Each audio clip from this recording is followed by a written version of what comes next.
Bonjour, je vous présente aujourd'hui ce projecteur de scène Lixada qui est motorisé et que l'on va donc pouvoir contrôler soit à partir d'un DMX, soit mettre en mode automatique et le laisser faire son travail sur scène. Donc le projecteur, on le reçoit dans un grand emballage cartonné avec des protections en mousse qui assurent un bon maintien du produit pendant le transport. On a une notice d'utilisation qui est succincte et qui est écrite intégralement en anglais mais qui va donner toutes les indications pour pouvoir configurer correctement l'appareil avec un contrôleur DMX. Et on a des supports de fixation, sachant que pour l'accrocher, ça se passe par en dessous, au niveau des trous situés de part et d'autre, comme ceci.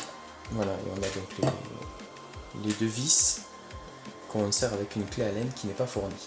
En dessous, on a un petit ventilateur et on se rendra compte tout à l'heure quand je vais le mettre en marche que le ventilateur joue correctement son rôle et il se laisse un petit peu entendre. Voilà, je vais le brancher sans plus attendre donc sur l'alimentation et on se rend compte tout de suite qu'il se met en route.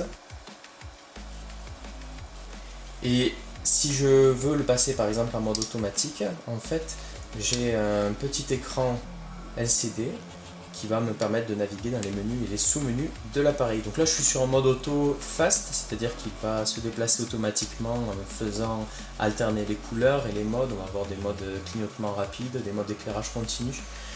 Et donc on va pouvoir basculer entre différents modes. Par exemple, le projecteur va pouvoir fonctionner tout seul comme il le fait actuellement, ou alors il va pouvoir réagir au son environnant.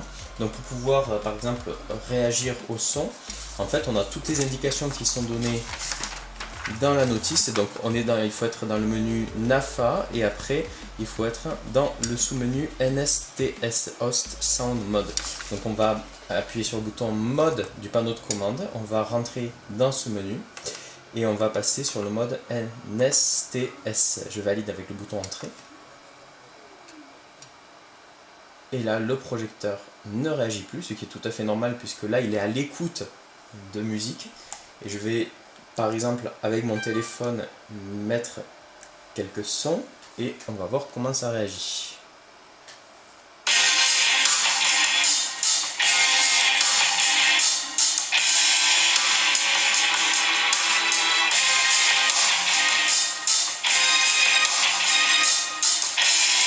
Je passe sur un autre morceau.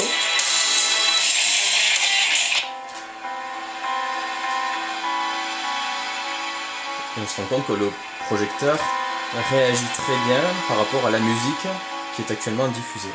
Je reviens sur le morceau de tout à l'heure.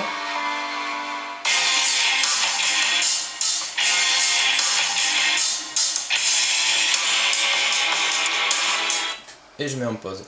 Voilà, donc ça c'est les fonctionnalités, on va dire, de base de l'appareil. Après pour les ingénieurs et les techniciens lumière, eh bien l'intérêt de ce type de produit c'est de pouvoir en avoir un contrôle total à partir d'un contrôleur donc DMX. Et la notice indique toutes les possibilités offertes par ce produit. Donc on va pouvoir contrôler la rotation du moteur, les lumières qui sont diffusées, etc. Donc pour les entrées, ça se trouve derrière, juste à droite de l'alimentation, on a une entrée, une sortie, donc pour un câble XLR, donc c'est des câbles avec 3 points. Voilà, alors j'espère que cette présentation vous a intéressé. Moi je trouve que c'est un projecteur qui a une petite taille, donc puisqu'il fait 16,5 au niveau du diamètre, et en hauteur il fait 24,5 cm, mais qui néanmoins éclaire vraiment bien dans la pièce. On a un éclairage assez puissant et j'apprécie vraiment le fait qu'il soit motorisé et qu'il offre tout un tas de fonctionnalités qu'on peut exploiter lorsqu'on fait de la scène. Voilà, je vous remercie d'avoir visionné cette vidéo et je vous dis à très bientôt. Au revoir.